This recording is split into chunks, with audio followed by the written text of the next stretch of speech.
విశాఖపట్నం జిల్లా కేంద్రంలో డివైఎఫ్ఐ ఆధ్వర్యంలో గంజాయి మత్తు పదార్థాల నిర్మూలనకు జన చైతన్య బైక్ యాత్ర చేపట్టారు. గంజాయి మత్తు వంటి పదార్థాలకు యువత దూరంగా ఉండాలని పిలుపునిచ్చారు.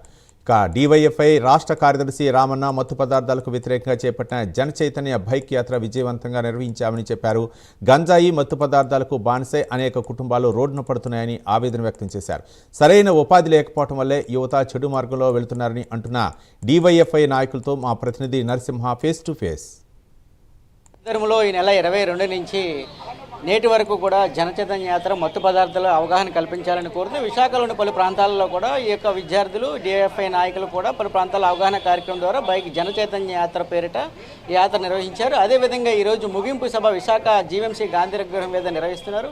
అయితే దీని యొక్క ముఖ్య ఉద్దేశము, ఈ జనచైతన్య యాత్ర యొక్క ముఖ్య ఉద్దేశము మత్తు పదార్థాలు ఏ విధంగా ఉండాలి నేపథ్యంలో డివైఎఫ్ఐ నాయకులు మనతో ఉన్నారు. వాళ్ళతో మాట్లాడే ప్రయత్నం చేద్దాం. సార్, మెయిన్ ఈ యొక్క డిఎఫ్ఐ ఆధ్వర్యంలో నిర్వహించారు మత్తు పదార్థాల నివారణ ఏ ప్రాంతాల్లో నిర్వహించారు, అదేవిధంగా దీని యొక్క ముఖ్య ఉద్దేశం ఏంటి? భారత ప్రజాతంత్ర యువజన సమాఖ్య డివైఎఫ్ఐ ఆధ్వర్యంలో మత్తు పదార్థాలు, గంజాయి, డ్రగ్స్ వీటిని అరికట్టాలని చెప్పి మొత్తం విశాఖ జిల్లా వ్యాప్తంగా జన చైతన్య యాత్రలు నిర్వహించాం. దీని ముఖ్య ఉద్దేశం ఏదైతే కుర్రోళ్ళు, యూత్ ఈ మధ్యకాలంలో గంజాయి, డ్రగ్స్కి అలవాటు పడి వాళ్ళ జీవితాలు నాశనం చేసుకుంటా ఉన్నారో వాళ్ళ జీవితాన్ని తీర్చిదిద్దాల్సిన బాధ్యత ప్రభుత్వాలపైన ఉంది. వాళ్ళు ఏదైతే మానవ వనరుల అభివృద్ధి ఉందో అభివృద్ధి ప్రభుత్వం పైన బాధ్యత ఉంది. కాబట్టి ఆ బాధ్యత ప్రకారం ఏదైతే మత్తు పదార్థాలు ఉన్నాయో మత్తు పదార్థాలని పూర్తిగా నిషేధించాలని, ఏదైతే మాఫియాలు ఉన్నాయో డివైఎఫ్ఐ నాయకుడు పెంచలయ్యకి నివాళులు అర్పిస్తూ డ్రగ్స్ బారిన మాఫియాల బారిన పడి చనిపోయారు. ఆయన్ని నివాళులు అర్పిస్తూనే ఏదైతే ఈ మాఫియాలు ఉన్నాయో ఈ మాఫియాలని ఉక్కుపాదంతో అణిచివేయాలని చెప్పి డిమాండ్ చేస్తూ మా ఈ యాత్రలు సాగించాం. ప్రధానంగా చూసుకుంటే ఏ ప్రాంతాల మీదుగా వెళ్ళింది, ఎన్ని కిలోమీటర్ల జరిగింది, అదేవిధంగా దీని యొక్క ఏ ప్రాంతాల్లో ముఖ్య కళాశాలలు నిర్వహించారా, ఆయా బహిరంగ ప్రదేశాల యొక్క అవగాహన కార్యక్రమాల్లో దీని మీద ఎపీరియన్స్ ఏ విధంగా ప్రాధాన్యత సంతరించుకుందంటారు? మా యాత్ర కాలనీలు, బస్టాండ్లు, విద్యా సంస్థలు, స్కూల్స్, కాలేజీలు ఇవన్నీ కలిపి చేశాము. ఈ చేసిన సందర్భంలో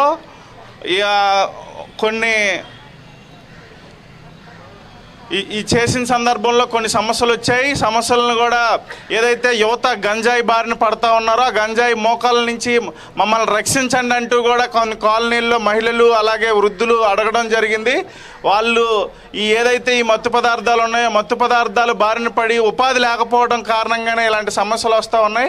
ఉపాధి కల్పించాలి యూత్కి అని చెప్పేసి ఈ సందర్భంగా మేము అడుగుతా ఉన్నాం. మరొక ప్రశ్న కూడా, యువత ఈరోజు క్రీడలకి ప్రోత్సాహం అందిస్తూ క్రీడల్లో ముందుండేటట్టు కూడా చూడాల్సిన అవసరం ఉన్నది. క్రీడలను ముందుంచాల్సిన ప్రభుత్వాలేమో క్రీడా మైదానాలని పే అండ్ ప్లే పేరిట పూర్తిగా ప్రైవేట్ పరం చేసేసి పేదలు ఈరోజు గ్రౌండ్లో అడుగు పెట్టనివ్వకుండా చేస్తూ ఉన్నారు.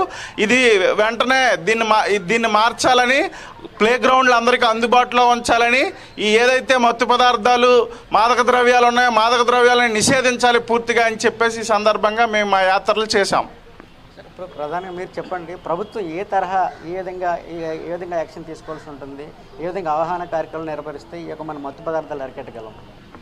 వాస్తవంగా ఈరోజు రాష్ట్రంలో డ్రగ్స్, గంజాయి ఒక రకంగా చెప్పాలంటే రాజ్యం వెళ్తూ ఉంది. ప్రభుత్వం, గత ప్రభుత్వమైనా ఈ ప్రభుత్వమైనా దీని పట్ల చిత్తశుద్ధి లేదు. దీనికి ఒక ఉదాహరణ నెల్లూరు జిల్లాలో పెంచలయ్య హత్య చూసాం మనమందరం. యువజన నాయకుడు గంజాయి వ్యతిరేకంగా పోరాడితే అతను చంపి 9 మంది చంపేశారు.